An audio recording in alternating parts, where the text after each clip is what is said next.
வணக்கம். புதுவை மற்றும் அதனை சுற்றியுள்ள பகுதிகளில் நடைபெற்ற பல்வேறு நிகழ்வுகளை பிரதிபலிக்கும் கமலா தொலைக்காட்சியின் செய்திகளுக்காக பிரபாவதி. விரிவான செய்திகளை காண்பதற்கு முன் தலைப்புச் செய்தியை பார்க்கலாம். நடைபாதை வியாபாரிகளின் கடைகளை அகற்றியதற்கு கண்டனம். பதவியேற்பு விழாவின் பொழுது சட்டமன்றம் முன்பு மறியல் போராட்டம் நடத்தப்போவதாக வியாபாரிகள் எச்சரிக்கை. தமிழக வெற்றிக் கழக தலைவர் விஜய் முதல்வராக பொறுப்பேற்றதன் எதிரொலி. புதுச்சேரி நீதிமன்ற வளாகத்தில் இனிப்புகள் வழங்கி கொண்டாட்டம். தொழிலாளர் விரோத சட்ட தொகுப்புகளை திரும்ப பெற வேண்டும். அனைத்து தொழிற்சங்கங்களின் ஆர்ப்பாட்டத்தில் வலியுறுத்தல். இனி விரிவான செய்திகள். புதுச்சேரி அரசு மருத்துவமனையில் நடைபெற்ற உலக செவிலியர் தின விழா கொண்டாட்டத்தில் ஏராளமான செவிலியர்கள் மெழுகுவர்த்தி ஏந்தி உறுதிமொழி எடுத்துக்கொண்டதுடன் இனிப்புகள் வழங்கி கொண்டாடினர். கைவிளக்கு ஏந்திய காரிகை என்று அழைக்கப்படும் பிளாரன்ஸ் நைட்டிங்கேல் பிறந்த நாளான இன்று உலக செவிலியர் தினமாக கொண்டாடப்பட்டு வருகிறது. அந்த வகையில் புதுச்சேரி இந்திரா காந்தி அரசு பொது மருத்துவமனை மற்றும் பட்டமேற்படிப்பு நிறுவனத்தில் உலக செவிலியர் தினம் மருத்துவமனை கருத்தரங்க கூடத்தில் கொண்டாடப்பட்டது. இன்று நடைபெற்ற செவிலியர் தின விழாவில் சுகாதாரத்துறை இயக்குநர் டாக்டர் செபேல், செவிலியர் கண்காணிப்பாளர் மதி பத்ரிசாமி, உள்ளிருப்பு மருத்துவ அதிகாரி ஆத்மநாதன், மக்கள் குறைதீர்ப்பு அதிகாரி ரவி ஆகியோர் முன்னிலையில் செவிலியர்கள் அனைவரும் மெழுகுவர்த்தி ஏந்தி உறுதிமொழி ஏற்றுக்கொண்டனர். இந்த நிகழ்வில் இந்திரா காந்தி அரசு பொது மருத்துவமனை செவிலியர் அதிகாரிகள், முதுநிலை செவிலியர் அதிகாரிகள் பங்கேற்று வாழ்த்துகளையும் இனிப்புகளையும் பரிமாறிக்கொண்டனர். தமிழக வெற்றிக் கழக தலைவர் விஜய் முதல்வராக பொறுப்பேற்றதை தொடர்ந்து புதுச்சேரி நீதிமன்ற வளாகத்தில் இனிப்புகள் வழங்கி கொண்டாடப்பட்டது. புதுச்சேரி நீதிமன்ற வளாகத்தில் தமிழக வெற்றிக் கழகத்தின் தலைவர் விஜய் தமிழ்நாடு முதலமைச்சராக பொறுப்பேற்றதற்கும், பொதுச் செயலாளர் புசி ஆனந்த் மற்றும் முக்கிய நிர்வாகிகள் அமைச்சர்களாக பொறுப்பேற்றதற்கும் பொதுமக்களுக்கு நன்றி தெரிவிக்கும் வகையில் தமிழக வெற்றிக் கழகத்தின் வழக்கறிஞர் பிரிவு சார்பில் இனிப்புகள் வழங்கி விமர்சையாக கொண்டாடப்பட்டது. இந்த நிகழ்ச்சி வழக்கறிஞரும் உழவர்கரை தொகுதி வேட்பாளருமான சசிபாலன் தலைமையில் நடைபெற்றது. இதில் பாரதிதாசன், கார்த்திக், கலைவாணன், பிரகாஷ், ஜெகஜீவன், பரசுராமன், தமிழ்ச்செல்வன், முகுந்தன், ஜெயச்சந்திரன், விஜயகுமார் உள்ளிட்ட பலர் கலந்து கொண்டு வழக்கறிஞர்களுக்கு இனிப்புகள் வழங்கி மகிழ்ச்சியை பகிர்ந்து கொண்டனர். மேலும் நிகழ்ச்சிக்கான ஏற்பாடுகளை வழக்கறிஞர்கள் வெற்றிவேல், நதியா மற்றும் சந்தோஷ்குமார் ஆகியோர் செய்திருந்தனர். 30 ஆண்டுகளுக்கு பிறகு பள்ளி தோழிகள் சந்திப்பு நிகழ்ச்சியில் ஆசிரியர்களுக்கு நினைவு பரிசு வழங்கிய நிகழ்ச்சி சம்பவம் நடைபெற்றது. புதுச்சேரி ஆட்டுப்பட்டியில் உள்ள புனித அந்தோணியார் பெண்கள் உயர்நிலைப் பள்ளியில் 1991 முதல் 1995 ஆண்டு வரை கல்வி பயின்ற முன்னாள் மாணவிகள் சுமார் 30 ஆண்டுகளுக்கு பிறகு ஆசிரியர்கள் மாணவர்கள் சந்திப்பு நிகழ்ச்சியை உணர்வுபூர்வமாக நடத்தினர். இந்த நிகழ்ச்சியில் பல ஆண்டுகளுக்கு பிறகு ஒன்று கூடிய முன்னாள் மாணவிகள் தங்களது பள்ளி நாட்களின் நினைவுகளை பகிர்ந்து கொண்டதுடன் தங்களை வழிநடத்திய ஆசிரியர்களை சந்தித்து மகிழ்ச்சியை வெளிப்படுத்தினர். நிகழ்வில் கலந்து கொண்ட ஆசிரியர்களுக்கு மாணவிகள் நினைவு பரிசுகளை வழங்கி மரியாதை செலுத்தினர். அதேபோல் ஆசிரியர்களும் முன்னாள் மாணவிகளுக்கு பரிசுகள் வழங்கி வாழ்த்துக்களை தெரிவித்துக் கொண்டனர். மேலும் தாங்கள் கல்வி பயின்ற பள்ளியின் வளர்ச்சிக்காக முன்னாள் மாணவிகள் சார்பில் நன்கொடை வழங்கப்பட்டது. இது பள்ளி நிர்வாகம் மற்றும் ஆசிரியர்கள் மத்தியில் பாராட்டை பெற்றது. சுமார் 30 ஆண்டுகளுக்கு பிறகு நடைபெற்ற இந்த சந்திப்பு நிகழ்ச்சி பழைய நினைவுகளை மீட்டெடுத்ததோடு ஆசிரியர்கள் மாணவர்கள் இடையேயான பாச பிணைப்பை மீண்டும் பார்ப்பவர்களை மெய்சிலிர்க்க வைத்தது. நிகழ்ச்சியில் கலந்து கொண்ட முன்னாள் மாணவிகள் உற்சாகமாக கலந்துரையாடி பள்ளி வளாகத்தில் புகைப்படங்கள் எடுத்து மகிழ்ந்தனர். இந்த நிகழ்ச்சிக்கான ஏற்பாடுகளை 1993, 1994 பேட்ச் முன்னாள் மாணவிகள் சிறப்பாக செய்திருந்தனர். கிளியனூர் அருகே கார் மோதிய விபத்தில் தனியார் நிறுவன செக்யூரிட்டி உயிரிழந்தார். முத்திரையர் பாளையம் ஜீவா தெருவை சேர்ந்த 64 வயதான குணசேகரன் என்பவர் கிளியனூர் அருகே ஒழுந்தியாப்பட்டு கிராமத்தில் உள்ள தனியார் நிறுவனத்தில் செக்யூரிட்டியாக பணிபுரிந்து வந்தார். நேற்று இரவு வீட்டிலிருந்து புதுச்சேரி திண்டிவனம் சாலை வழியாக இருசக்கர வாகனத்தில் பணிக்கு சென்று கொண்டிருந்தார். இரவு சுமார் 8 மணி அளவில் ஒழுந்தியாப்பட்டு சந்திப்பில் திரும்பிய போது திண்டிவனத்திலிருந்து புதுச்சேரி நோக்கி வந்த கார் குணசேகரன் ஓட்டி சென்ற இருசக்கர வாகனத்தில் மோதி விபத்திற்குள்ளானது. இதில் தூக்கி வீசப்பட்ட குணசேகரன் சம்பவ இடத்திலேயே உயிரிழந்தார். தொடர்ந்து கட்டுப்பாட்டை இழந்த கார் சாலையோரத்தில் ஆள் இல்லாமல் நிறுத்தப்பட்டிருந்த ஆட்டோ மீது மோதியதில் கார் மற்றும் ஆட்டோ சேதமடைந்தன.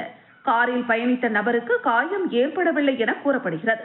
இதுகுறித்து தகவல் அறிந்த கிளியனூர் காவல்துறையினர் சம்பவ இடத்திற்கு சென்று குணசேகரின் உடலை கைப்பற்றி பிரேத பரிசோதனைக்காக காலாப்பட்டு பிம்ஸ் மருத்துவக் கல்லூரி மருத்துவமனைக்கு அனுப்பி வைத்தனர்.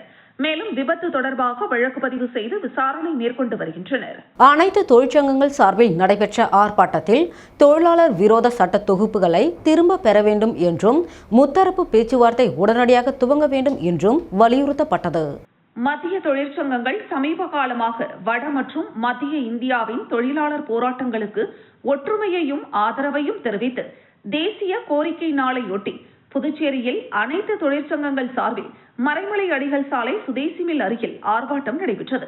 இந்த ஆர்ப்பாட்டத்திற்கு ஏஐடியூசி மாநில தலைவர் தினேஷ் பொன்னையா, சிஐடியு மாநில பொதுச் செயலாளர் சீனிவாசன், எல்எல்எஃப் மாநில துணைத் தலைவர் கலைவண்ணன் தலைமை தாங்கினர்.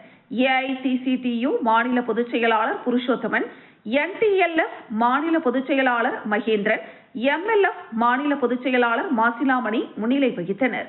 ஆர்ப்பாட்டத்தின் நோக்கங்களை விளக்கி ஏஐடியூசி மாநில பொதுச் செயலாளர் அந்தோணி, எல்எல்எஃப் மாநில செயலாளர் கார்முகில், ஏஐசிசிடியு அகில இந்திய துணைத் தலைவர் பாலசுப்ரமணியன் ஆகியோர் பேசினர். கூட்டத்தில் 100க்கும் மேற்பட்ட அனைத்து சங்கங்களின் பொறுப்பாளர்களும் தோழர்களும் கலந்து கொண்டனர். கோரிக்கைகள்: கைது செய்யப்பட்ட அனைத்து தொழிலாளர்கள் மற்றும் செயற்பாட்டாளர்களை உடனடியாக நிபந்தனையின்றி விடுதலை செய்ய வேண்டும். பொய் வழக்கு அனைத்தும் திரும்ப பெற வேண்டும். அடக்குமுறைகளை கைவிட வேண்டும். தொழிலாளர் விரோத சட்ட தொகுப்புகளை திரும்ப பெற வேண்டும்.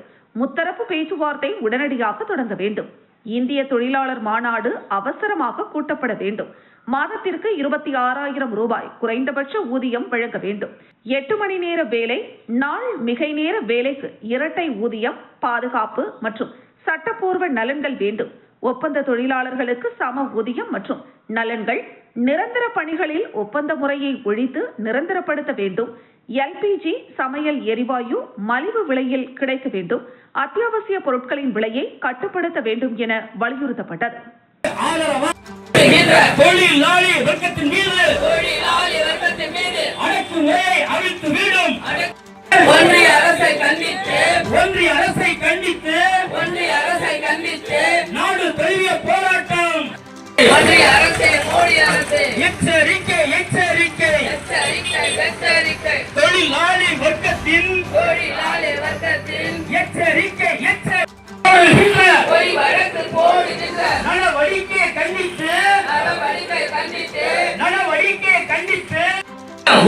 மனிதநேய ஐயா ராமநாதர் அவர்களின் 78வது ஆண்டு பிறந்தநாள் விழாவை முன்னிட்டு குருவிநத்தம் தூக்குப்பாலம் பகுதியில் பொதுமக்களுக்கு அன்னதானம் மற்றும் இனிப்புகள் வழங்கி கொண்டாடப்பட்டது.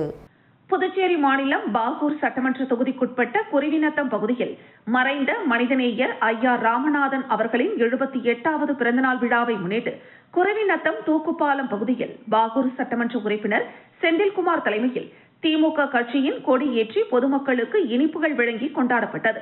அதனைத் தொடர்ந்து முன்னாள் பாராளுமன்ற உறுப்பினர் ராதாகிருஷ்ணன் மற்றும் பாகூர் சட்டமன்ற உறுப்பினர் செந்தில்குமார் தலைமையில் மனிதநேயர் ஐயா ராமநாதன் அவர்களின் திருவுருவப் படத்திற்கு மாலை அணிவித்து மலர் தூவி மரியாதை செய்தனர். மேலும் அப்பகுதியில் உள்ள பொதுமக்களுக்கு இனிப்புகள் மற்றும் அன்னதானங்கள் வழங்கி பிறந்தநாள் விழாவை சிறப்பாக கொண்டாடினர். இந்த நிகழ்ச்சிக்கான ஏற்பாட்டினை பாகூர் முன்னாள் சேர்மன் மேலும் திமுக விவசாய தொழிலாளர் அணி அமைப்பாளர் தவ முருகன் ஏற்பாட்டில் அனைத்து நிலை திமுக கட்சி பிரமுகர்கள், ஊர் முக்கியஸ்தர்கள், இளைஞர்கள், பெரியோர்கள் என்று திரளாக கலந்து கொண்டு ஐயா ராமநாதன் அவர்களின் பிறந்த நாளை சிறப்பாக கொண்டாடினர்.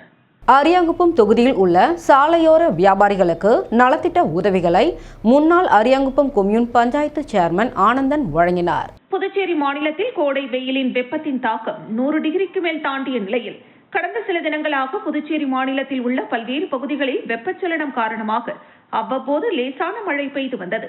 இதனால் சாலையோர வியாபாரிகள் மழை மற்றும் வெயிலின் போது வியாபாரத்தின் போது பெரிதும் பாதிப்பிற்குள்ளாகியுள்ளனர். இதனால் வியாபாரிகள் வியாபாரம் செய்ய முடியாத நிலையில் சிரமப்பட்டு வந்ததை கருத்தில் கொண்டு வியாபாரிகள் வியாபாரம் செய்ய வேண்டும் என்ற நல்ல நோக்கத்தில் முன்னாள் சேர்மன் ஆனந்தனை அணுகி உதவி கோரிய நிலையில் இதனை கருத்தில் கொண்ட ஆனந்தன் தன் சொந்த நிதியின் கீழ் சாலையோர வியாபாரிகளுக்கு பெரிய வகை குடைகள் வழங்கினார். மேலும் மேற்கூரைகள் சேதமடைந்த கூரை வீட்டிற்கு தார்பாய்கள் வழங்கினார். இதில் முன்னாள் சேர்மன் ஆனந்தனின் ஆதரவாளர்கள் ஆறுமுகம், முருகன், சிவலிங்கம், பாபு, பேட்டரி பாபு, எழிலன், பழனி, செங்கேணி, விமல் உள்ளிட்டோர் கலந்து கொண்டனர். சாலையோர வியாபாரிகளுக்கு உதவி செய்தனர். புதுச்சேரியில் நடைபாதை வியாபாரிகளின் கடைகளை அகற்றியதை கண்டித்து நாளை பதவியேற்பு விழாவின் பொழுது சட்டமன்றம் முன்பு மறியல் போராட்டம் நடத்தப்போவதாக வியாபாரிகள் எச்சரிக்கை விடுத்துள்ளனர். புதுச்சேரியில் நகரம் மற்றும் புறநகர் பகுதிகளில் போக்குவரத்திற்கு இடையூறாக சாலையோரம் வைக்கப்பட்டிருக்கும் கடைகளை பொதுப்பணித்துறை மற்றும் நகராட்சி அதிகாரிகள் அகற்றி வருகின்றனர். இந்த நிலையில் கடலூர் சாலையில் மரப்பாலம் சந்திப்பில் இருந்து முருங்கம்பாக்கம் வரை சாலையோரங்களில் உள்ள கடைகளால் போக்குவரத்து நெரிசல் ஏற்படுவதாக கூறி கடைகள் அகற்றப்பட்டன. இதற்கு வியாபாரிகள் கடுமையான எதிர்ப்புகள் தெரிவித்தனர். ஆனாலும் அனைத்து கடைகளும் JCB இயந்திரம் மூலம் அகற்றப்பட்டன. இந்த நிலையில் அகற்றப்பட்ட சாலையோர கடைகளை மீண்டும் அங்கே அமைப்பதற்கு வழிவகை செய்து கொடுக்க வேண்டும் அல்லது மாற்று இடங்களை தேர்வு செய்து கொடுக்க வேண்டும் என வலியுறுத்தி சுமார் 100க்கும் மேற்பட்ட நடைபாதை வியாபாரிகள் பொதுப்பணித்துறை பொறியாளரை சந்தித்து மனு அளித்தனர்.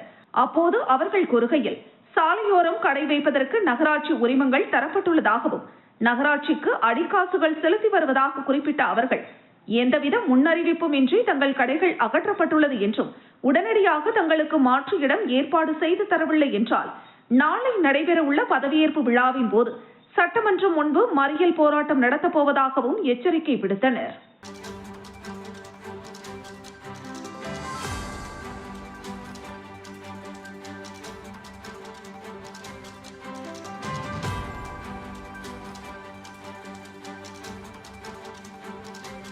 திண்டிவனம் நகர திமுக சார்பில் நீர்மோர் பந்தலை முன்னாள் அமைச்சர் செஞ்சி மஸ்தான் திறந்து வைத்தார். கோடை வெயிலை தணிக்கும் பொருட்டு திண்டிவனம் மேம்பாலம் அருகே திண்டிவனம் நகர திமுக சார்பில் நீர்மோர் பந்தல் திறப்பு விழா மாவட்ட பொருளாளர் ரமணன் தலைமையில் நடைபெற்றது.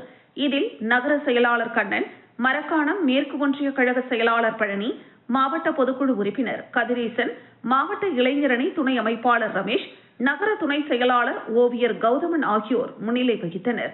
இந்த நிகழ்ச்சிக்கு சிறப்பு அழைப்பாளராக விழுப்புரம் வடக்கு மாவட்ட கழக செயலாளரும் முன்னாள் அமைச்சருமான செஞ்சி மஸ்தான் கலந்து கொண்டு பொதுமக்களுக்கு மோர், வெள்ளரி, குளிர்பானங்கள் உள்ளிட்டவற்றை வழங்கினார். மேலும் இதில் நகர திமுக நிர்வாகிகள் மற்றும் நகரமன்ற உறுப்பினர்கள் பெருந்திரளாக கலந்து கொண்டனர். மீண்டும் தலைப்புச் செய்திகள். நடைபாதை வியாபாரிகளின் கடைகளை அகற்றியதற்கு கண்டனம். பதவியேற்பு விழாவின் பொழுது சட்டமன்றம் முன்பு மறியல் போராட்டம் நடத்தப்போவதாக வியாபாரிகள் எச்சரிக்கை. தமிழக வெற்றிக் கழக தலைவர் விஜய் முதல்வராக பொறுப்பேற்றதன் எதிரொலி. புதுச்சேரி நீதிமன்ற வளாகத்தில் இனிப்புகள் வழங்கி கொண்டாட்டம். தொழிலாளர் விரோத சட்ட தொகுப்புகளை திரும்ப பெற வேண்டும். அனைத்து தொழிற்சங்கங்களின் ஆர்ப்பாட்டத்தில் வலியுறுத்தல். இத்துடன் செய்திகள் நிறைவடைகிறது. செய்திகளை உடனுக்குடன் தெரிந்து கொள்ள கமலா தொலைக்காட்சி சமூக வலைதளத்தை பின்பற்றவும். நன்றி, வணக்கம்.